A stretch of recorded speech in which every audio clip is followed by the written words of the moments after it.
welcome back to the Trading Post. This here's me, I'm Fred, and this is, of course, the star of the show, good old Noodle. Tell him hi, Noodle. Tell him hi, man. You gonna tell him what episode this is? Of course, this is The Real Sherlock Holmes, episode 24. Bernard Spilsbury and, let me see here, Robert Honey Fabian. I hope you all stay tuned. We got a lot in tune for you. Let's all watch this episode and learn a little bit, all right? That's my goal. Every episode for us to all learn something. Ain't it, Noodle? That's your goal too, ain't it, buddy? Huh? Tell him, bro. That's your goal too, isn't it? Tell him. Say, listen, man. You listen. Tell him. Tell him. Listen, dude. We're all wanting to learn something, right? We all want to learn something. Let's learn something, okay? Sherlock Holmes, man. The most iconic figure in investigative history. And he was a fictional character. Or so we thought. Let's find out who the real life Sherlock Holmes was. And you can sit here and you can choose and decide who you think was the real life Sherlock Holmes, in your opinion.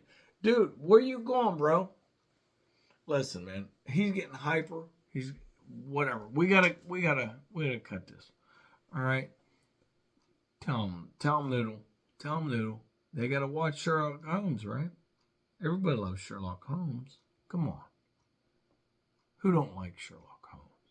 It's freaking awesome. Robert Downey Jr. loves Sherlock Holmes. You know? Come on, man. Come on, y'all. Hang tight. We're going to go ahead and take care of the rest of this, okay? I got to put him up. Hey, everybody, I'm back. As I said before, this here is episode 24, The Real Life Sherlock Holmeses. All right, we got two of them. Not just one, we got two of them. All right, so,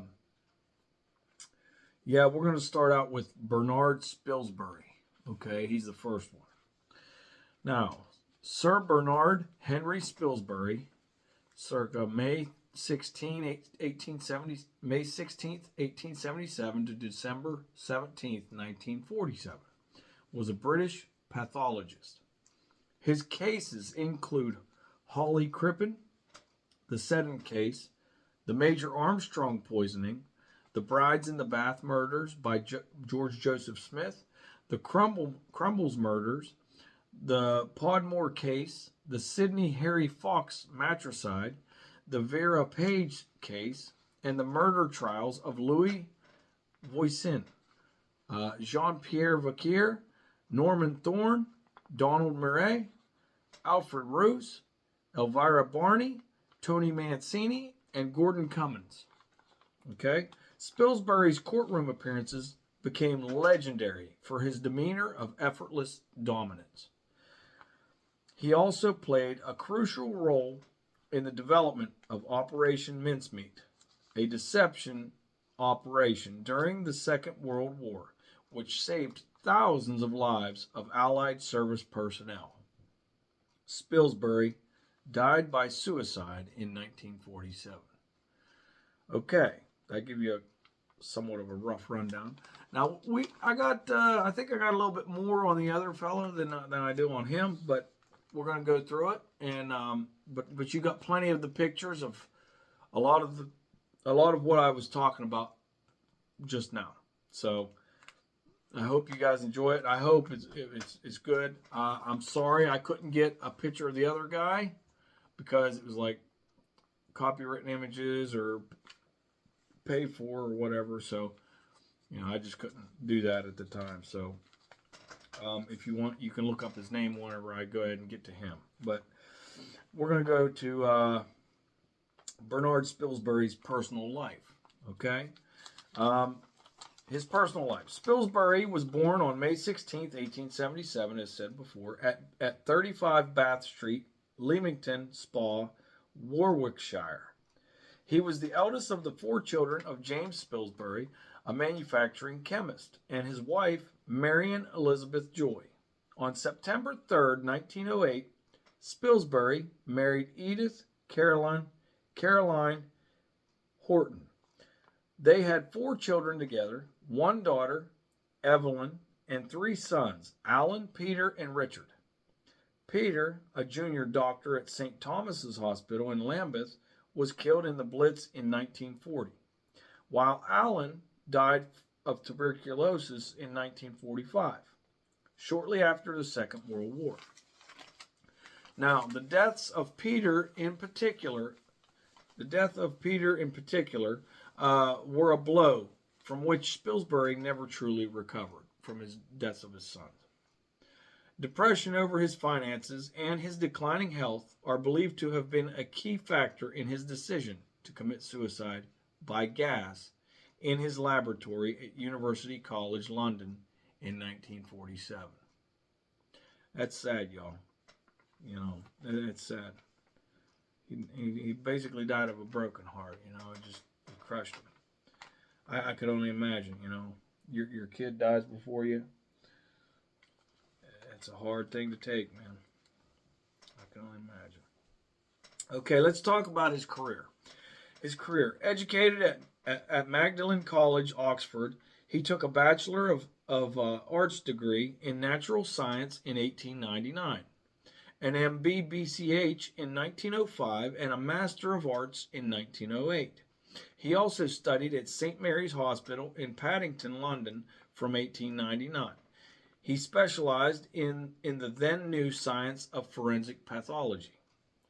In October 1905, he was appointed resident assistant pathologist at St. Mary's Hospital when the London County Council requested all general hospitals in its area appoint 2 qualified pathologists to perform autopsies following sudden deaths. In this capacity, he worked closely with coroners such as Bentley Purchase.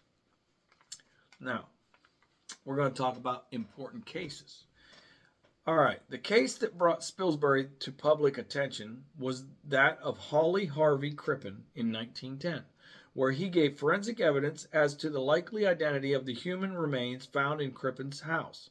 Spilsbury concluded that a scar on a small piece of skin from the remains pointed to Miss Crippen as the victim. Spilsbury later gave evidence at the trial of Herbert Rouse Armstrong, the solicitor convicted of poisoning his wife with arsenic. The case that consolidated Spilsbury's reputation as Britain's foremost forensic pathologist was the Brides in the Bath murder trial in 1915. 3 women had died mysteriously in their baths. In each case, the death appeared to be an accident. Okay. Now, what's this here? The next one says George Joseph Smith was brought to trial for the murder of one of these women, Bessie Monday. Spilsbury testified that since Monday's thigh showed evidence of goosebumps, and since she was in death clutching a bar of soap, it was certain that she had died a violent death. In other words, had been murdered. Spilsbury was also involved in the Brighton trunk murder cases. Although the man accused of the second murder, Tony Mancini, his real name was Cecil Lewis England, was acquitted. He confessed to the killing in 1976, just before his own death, vindicating Spilsbury's evidence. Now, Spilsbury was able to work with minimal remains, such as those involved in the Alfred Rouse case, or the Blazing Car murder. Here, a near-destroyed body was found in the wreck of a burnt-out car near Northampton in 1930. Although the victim was never identified, Spilsbury was able to give evidence of how he had died and facilitate Rouse's conviction. During his career, Spilsbury performed thousands of autopsies, not only of murder victims, but also of executed criminals. He was able to appear for the defense in Scotland, where his status as a Home Office pathologist in England and Wales was irrelevant. He testified for the defense in the case of Donald Merritt, tried in February 1927 for the murder of his mother and acquitted as not proven. Spilsbury was knighted in 1923. He was a Home Office approved pathologist and lecturer in forensic medicine at the University College Hospital, the London School of Medicine for Women, and at St. Thomas's Hospital. He also was a fellow of the Royal Society of Medicine. In later years, Spilsbury's dogmatic manner and his unbending belief in his own infallibility gave rise to criticism. Judges began to express concern about his invincibility in court, and recent researches have indicated that his inflexible dogmatism led to miscarriages of justice. On July 17, 2008, files containing notes on deaths investigated by Spilsbury were auctioned at Sotheby's and were acquired by the Wellcome Library in London. The files index cards documented deaths in the County of London and the home counties from 1905 to 1932. The handwritten cards discovered in a lost cabinet were the notes that Spilsbury apparently accumulated for a textbook on forensic medicine, which he was planning, but there is no evidence that he ever started the book. Okay, now we're going to talk about his legacy. Spilsbury, together with personnel from Scotland Yard, was responsible for devising the so-called murder bag, the kit containing plastic gloves, tweezers, evidence bags, etc., that detectives attending the scene of a suspicious death are now equipped with. That's interesting. Now, Spilsbury is commemorated by an English Heritage blue plaque attached to his former home at Marlborough Hill in North London, and another at his birthplace, 35 Bath Street, Leamington Spa, which was his father's chemist shop and is still a chemist shop today. That's pretty wild. That's been around for a while then. So we're going to talk about media. Now, Spilsbury is mentioned in the Severed Heads song Dead Eyes Opened by the narrator Edgar Lustgarten as a great pathologist with unique experience. The song uses Edgar Wallace's transcription of Patrick Herbert Mahan's trial for the murder of his lover Emily Bilby Kay. Now, in the 1956 film The Man Who Never Was, about Operation Mincemeat, Andre Morel played Spilsbury. Okay? The BBC science documentary series Horizon cast a critical eye on Spilsbury's work in the 1970 episode The Expert Witness. In the 1976 Thames television series Killers, Spilsbury was played in 3 episodes by Derek Waring. Now, Spilsbury was played by Andrew Johns in the 1980 to 81 Granada TV series Lady Killers. In P.D. James's 1986 mystery novel A Taste for Death, a character who is a forensic pathologist is said to be getting dangerously infallible with juries. We don't want another Spilsbury. Nicholas Selby played Spilsbury in the 1994 miniseries Dandelion Dead, a dramatization of the Armstrong poisoning case.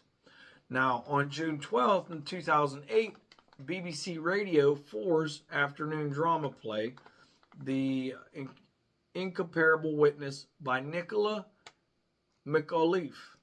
In 2019, the musical Operation Mincemeat, Jack Malone originated the role of Spilsbury. And now, also in 2019, the BBC One series Murder, Mystery and My Family concluded that the conviction of the then 15-year-old Jack Hewitt, 1907 to 1972, for the murder at Gallows Tree Common for Sarah Blake, 1877 to 1922, that's their lifespan, was unsafe, partly due to Spilsbury's misleading evidence to the jury about the putative murder weapon. Also, in 2019, The same series, Murder, Mystery, and My Family, concluded that the 1929 conviction of Sidney Fox for matricide was unsafe, partly due to Spilsbury's misleading evidence to the jury about the cause of death of Fox's mother. Note, forensics have come a long way in the last 100 years when Spilsbury was practicing. Okay, you got to give the man credit. He did a lot, though. His posthumous reputation. During Spilsbury's lifetime, and as early as 1925, after the murder conviction of Norman Thorne, concern began to be expressed by informed opinion about his domination of the courtroom and about the quality of his methodology. The influential Law Journal expressed profound disquiet at the verdict, noting the more than papal infallibility with which Sir Bernard Spilsbury is rapidly being invested by juries. In more recent years, there has been some reassessment of Spilsbury's reputation, which has raised questions over his degree of objectivity. Sidney Smith judged Spilsbury very brilliant and very famous, but fallible and very, very obstinate. Keith Simpson wrote of Spilsbury, whose positive evidence had doubtless led to conviction at trials that might have ended with sufficient doubt for acquittal. Now, Bernie and Pemberton in 2010 noted how the virtuosity of Spilsbury's performances in the mortuary and the courtroom threatened to undermine the foundations of forensic pathology as a modern and objective specialism. He has, in particular, been criticized for his insistence on working alone, his refusal to train students, and an unwillingness to engage in academic research or peer review. This, according to the article, lent him an aura of infallibility that for many raised concerns that it was his celebrity rather than his science that persuaded juries to credit his evidence over all others. Now we can all debate that, and if you have a comment on that, throw it down below. Email me, let me know, whatever you think. All right? Now we're going to move. Sorry, y'all.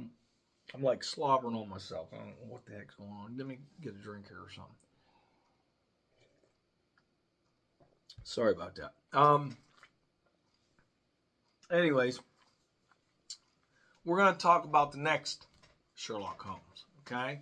Let me know what you guys think about each one of these guys, all right? Now, this is the other real-life Sherlock Holmes, Robert Fabian, or Robert Honey Fabian. Lifespan, January 31st, 1901 to June 14th, 1978.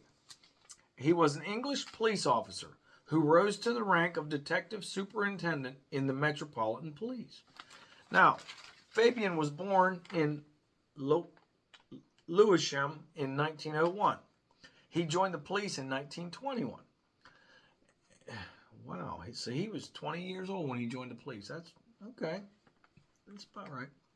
Okay, one biographical account of Fabian accredits him with the capture of Robert Augustus Delaney, the first known cat burglar. That's impressive. Wow.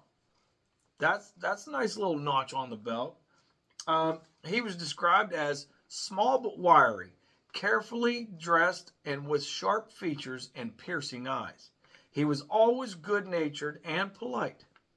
After retirement from the force in 1949, he worked as a crime writer. His work was dramatized in the BBC drama series 1954 to 56, Fabian of the Yard, based on his book of the same name, in reference to Scotland Yard. Each episode ended with an epilogue in which Fabian described the real-life case on which the preceding story had been based. Now, that's interesting. Never knew that. It is written that Fabian took up gardening after his retirement from the Metropolitan Police. Now, he subsequently wrote a somewhat salacious but revelatory account of Soho's vice trade in London after dark.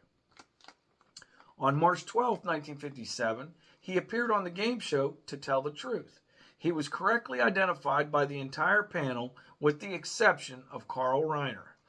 Now, Fabian also appeared as a castaway on the BBC radio program Desert Island Discs on February 20th, 1956.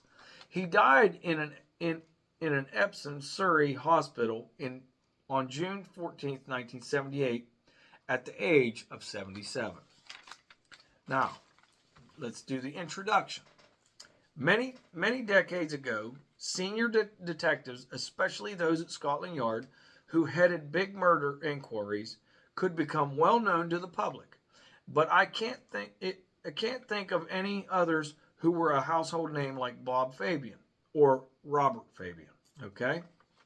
Now, Fabian qualifies because he lived in Ewell for many years, and before that, in Ashtead. There is also a connection to Epsom. Now, his background. That was a quick introduction, but okay, we'll move forward. Background. Robert Fabian's parents were Devon, born engineers fitter Andrew Pinwell Fabian, and his wife Ada Eliza, or Nee Taggart, who was a Londoner. At the time of their son's birth in 1901, they lived in Lewisham. Bob or Robert had little formal education, and after elementary school, trained as an engineering draftsman. Okay, like so many lads in the First World War. He enlisted when underage, but he was found out and remained in the UK. He did work in drawing offices afterwards, which didn't suit him, and he applied to the Metropolitan Police. Okay, having been accepted, he was posted to Vine Street Police Station as a uniformed constable. Now, his early career. In 1924, he graduated to plainclothes duties, as CID work was called in those days. The following year, he married Winifred Letitia Stockwell. In Paul Lawrence's piece for the Oxford Dictionary of National Biography, there is this wonderful sentence. Working in the heart of Soho and the West End, he came into contact with many of the colorful characters of London's underworld at the time, including Kate, Queen of Clubs Mayrick, Brilliant Chang, and Eddie, the villain Manning. Now, Kate Mayrick sounded respectable with a doctor father, a clergyman for a stepfather, and a doctor husband. When her marriage broke down, she embarked on nightclub ownership, her best-known enterprise being the 43 Club in Gerrard Street, Soho. Apparently, she got into this scene because she needed significant funds to finance the education of sons at Harrow and 3 daughters at Roedean. The daughter made their expensive education count and married titled men. Miss Mayrick's clubs were rather wild in the 1920s, and she accumulated a number of convictions and prison sentences for such offenses as keeping a disorderly house, breaching licensing laws, and regularly bribing a police sergeant not to raid her premises. This last offense got her 15 months in prison with hard labor. Now, Brilliant Chang had a Chinese restaurant and later lived at Limehouse Causeway, which was in the same neck of the woods as the infamous opium parties hosted by Lo Ping and his wife Ada. This was a similar tale, featuring the hedonistic lifestyle pursued by some in the period after the First World War, and the people who facilitated that lifestyle for their own profit. Chang apparently supplied drugs to a string of young women who were club hostesses and such like, and one of them, Frida Crampton, died of a cocaine overdose in 1922. He got away with that, but the publicity damaged his businesses, which were quite upmarket until then, and eventually he ended up in Limehouse. In 1924, he received a prison sentence for possessing and supplying cocaine and was deported. Fans of Peaky Blinders may have noticed that he appeared as a character in Series 5. Now, Eddie the Villain Manning was a Jamaican jazz musician who was also involved in supplying drugs. He ran a protection racket for prostitutes and had been jailed in 1920 for shooting three men in the legs in Cambridge Circus. He died in prison eventually. Now, Bob Fabian was posted to a job in the Criminal Records Office in 1929, which sounds a waste of his potential. Excuse me. But apparently, he spent a lot of time studying the records of villains he might encounter when he was back on the street. Now, we're going to talk about the IRA bomb. Sorry. I don't know why in hell I'm just getting a little flumbled here. By 1939, Fabian was a detective inspector in charge of the Vice Squad at Vine Street. During 1939 and into 1940, the IRA was carrying out the S Plan, designed to cripple UK infrastructure and sabotage defense installations. Now, on January 15, 1939, the IRA formally declared war on Britain. There were large numbers of explosions throughout that year, which had varying success from the aggressor's viewpoint, and some of the devices failed to detonate, mainly through incompetence on the part of the bomb makers.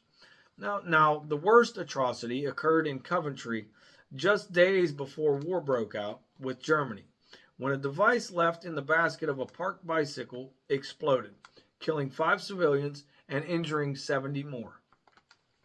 Wow, this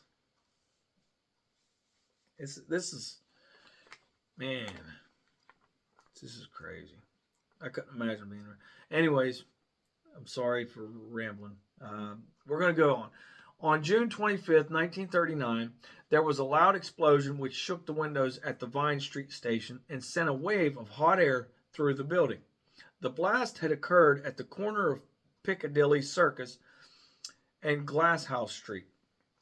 Having dashed to the scene, Fabian spotted a brown paper parcel, which was another bomb containing sticks of gelignite and a fuse.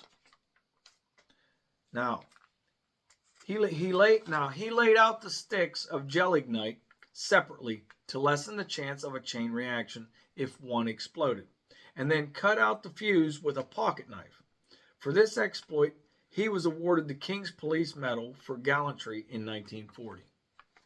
It's a pretty brazen man, a brave dude, huh? I'd say. My goodness. Okay, we're going to go to the murder at Lower Quinton. Now, Lower Quinton is a village near Stratford upon Avon, and on February 14th, 1945, it was the scene of a brutal murder. Local farm worker Charles Walton, 74 years old, left home that day with the necessary tools to cut hedges. These were a slash hook, like a bill hook. Designs and names vary, and a pitchfork. Okay, it's kind of like that. When he did not return, his niece and a neighbor went out searching, finding him dead near a hedgerow, pinned to the ground with the pitchfork. He had suffered a head injury, and his windpipe had been cut. Wow, that's a brutal murder, man. Scotland Yard was swiftly called in. Fabian's main suspect at the time was the man Walton had been working for, Farmer Alfred Potter. Although there was no real evidence against him, or against anyone else for that matter, somehow the idea gained credence in the village that the murder was connected with witchcraft, although there was no corroboration for that either, despite a rumor of a cross being carved in Walton's chest. In fact, there was no evidence of any kind to indicate who had committed the murder or why, and the case remains unsolved to this day. Yeah, that's a crazy one there. All right, now we're gonna talk about Alec de Antiquis. Okay, this was a high-profile case for more than one reason, but I shall deal with the crime first.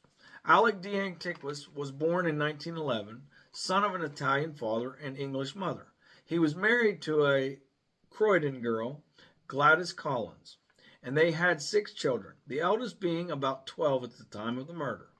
Alec ran a motorcycle repair shop in Collier's Wood, London, SW19. On April 29th, 1947, three armed and masked men held up a jeweler's shop in Charlotte Street, London, near the Tottenham Court Road, and left their car outside with the engine running. The manager tackled them and was clubbed with a pistol butt. The shot was aimed at him, mercifully missed. The shot aimed at him mercifully missed. The manager's assistant activated the alarm, and the men fled to their getaway car. Had the aftermath not been so tragic, this robbery would have been a comic farce. Since the car had been blocked in by a lorry, so the men fled on foot, waving their guns to discourage intervention. Now, Alec de Antiquas was in the area on his motorbike getting parts for his repair business and tried to stop them. He was fatally shot in the head and the robbers escaped. Oh, man. Some of this is just sad, man. It's sad.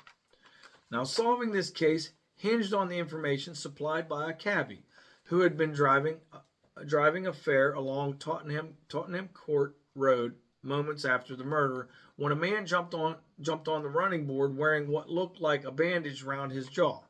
The man was pushed off and disappeared into an office block called Brook House.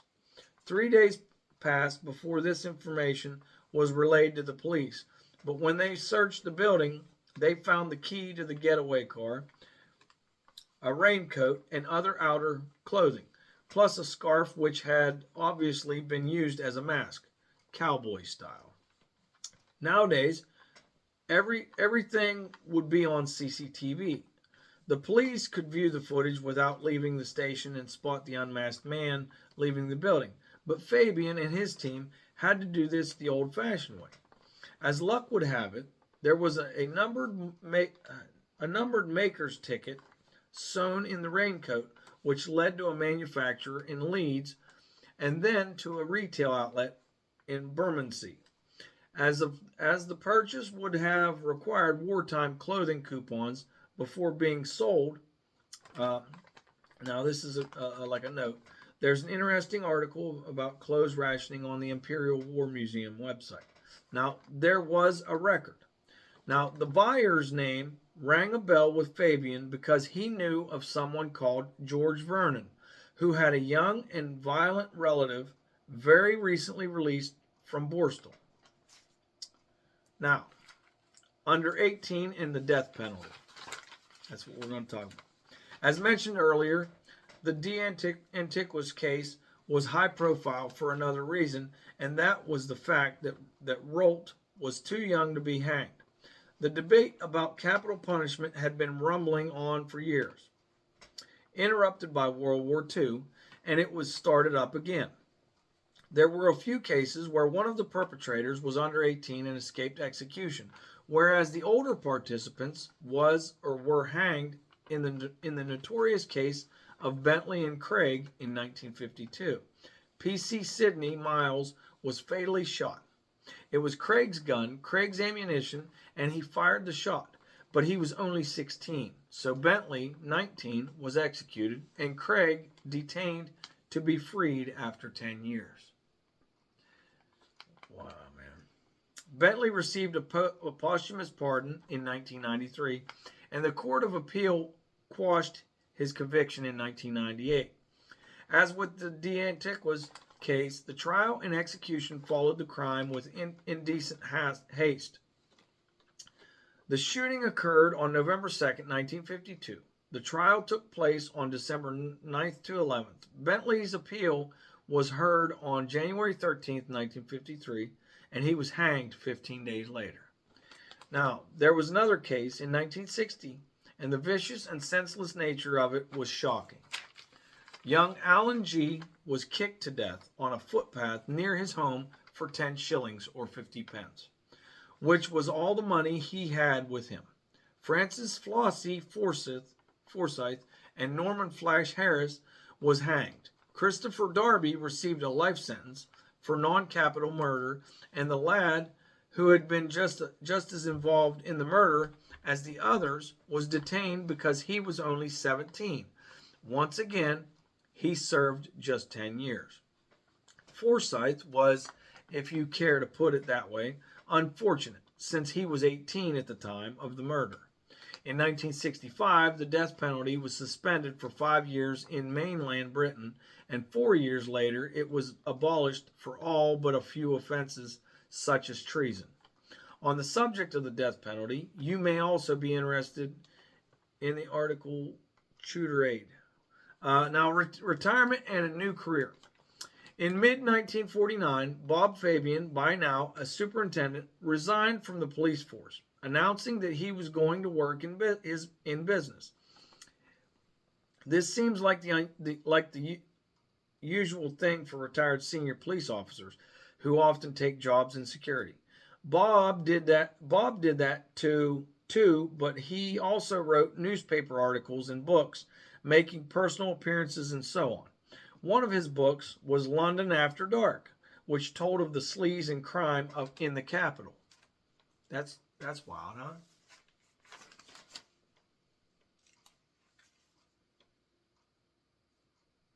Oh crap! I think I screwed up. Oh. All right.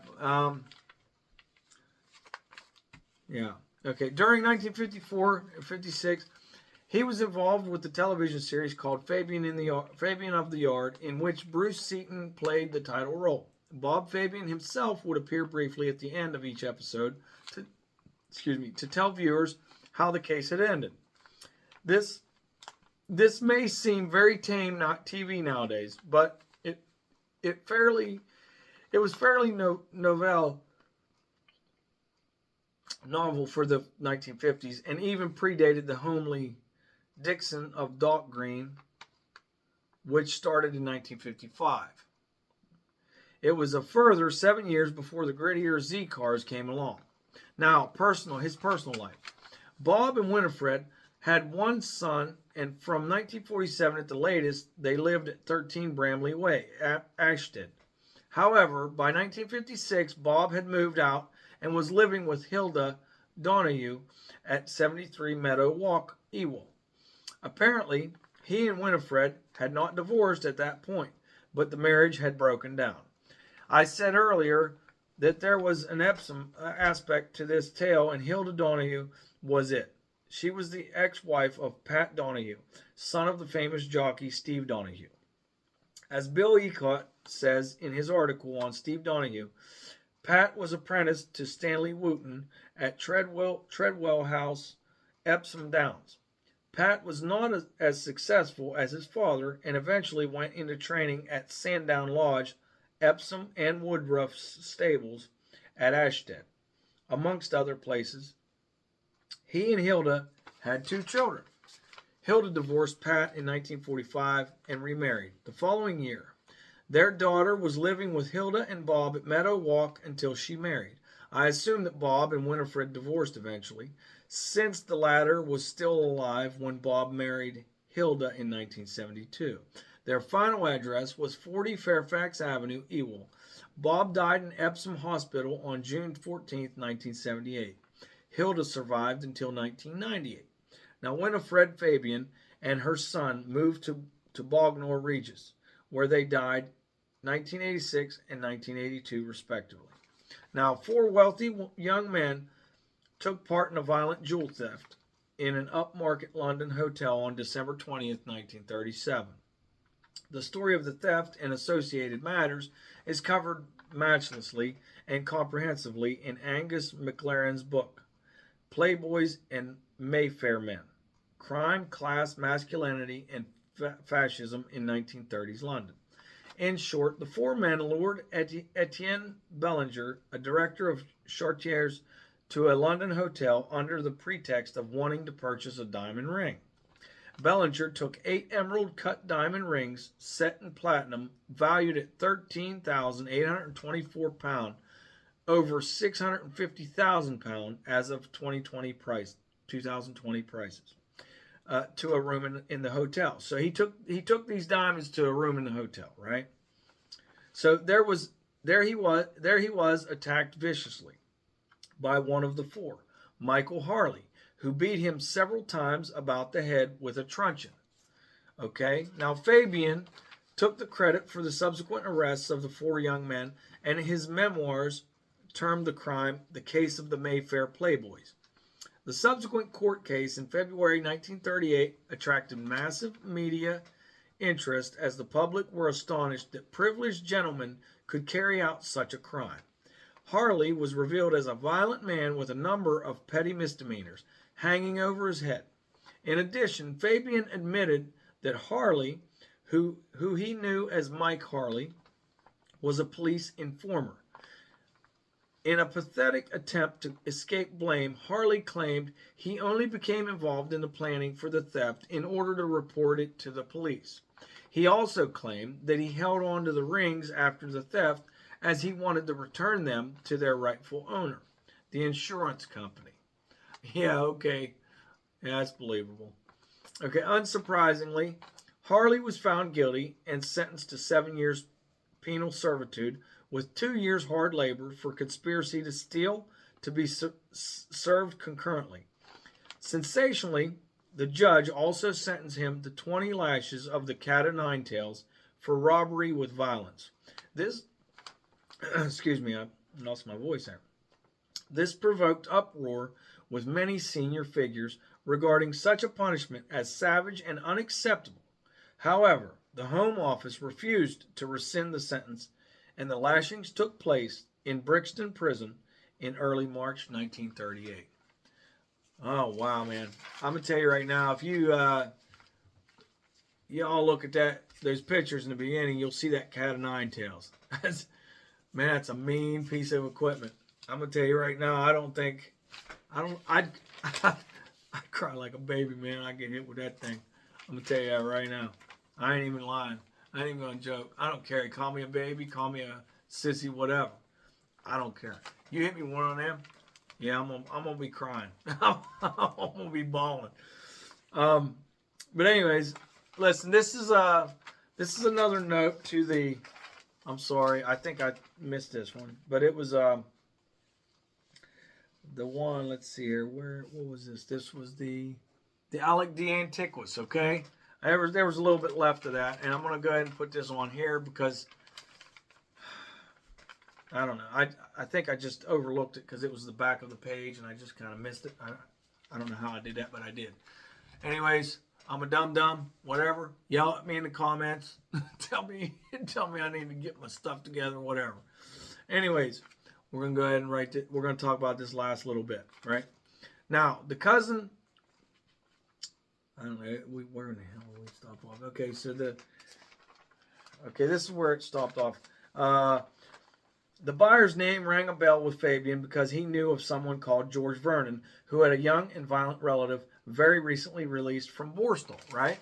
So, the cousin was Charles Henry Jenkins, and Vernon said he had lent the coat to Jenkins. Jenkins wasn't picked out at an identity parade and had to be released, but his ineptitude, which had begun with a remark about the raincoat before the police had even mentioned it, continued.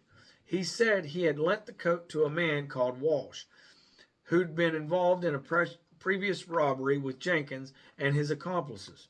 Walsh admitted the earlier offense, but certainly wasn't going down for murder, and he named the other members of the gang. They were Christopher James Garrity and Terence Peter Rolt. The real breakthrough came when police found two guns in river mud, and both were linked forensically to the robbery or murder. One had fired the bullet which missed the shop manager, and the other had killed de Antiquis.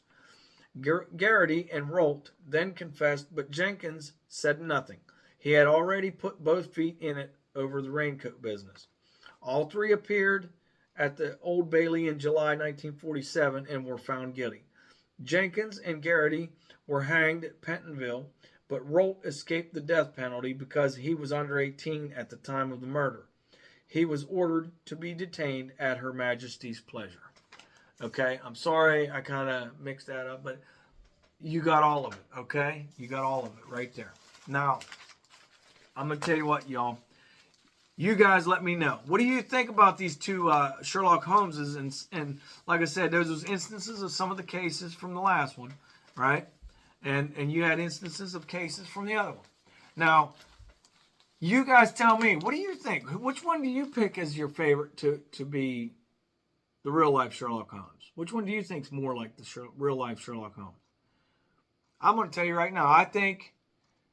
I mean, man, both of them really got the qualities of Sherlock Holmes. You know, some got more of certain qualities than the others. You know, but you got to understand that Sherlock Holmes was a character, right? I mean, he was, you know, he was, you know, made up or whatever, but he was probably taken from possibly these people here. Who knows? I don't know, but these were considered real life Sherlock Holmeses. I thought you'd be interested in this. And I really hope you were. I hope you got a little bit of information on this episode and learned a little bit too. That's what we're here for. You know, let's learn some stuff, right? Try to put a little bit more up there in the old noggin, right? But anyways, you know, you guys, it's been good. It's been fun. And as I always say, live, laugh, and love. Life's too short not to.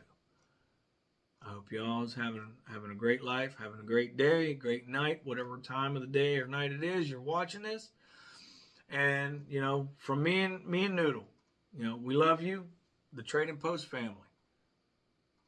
You know, we really care that you guys take the time out to listen and watch. It means a lot to us.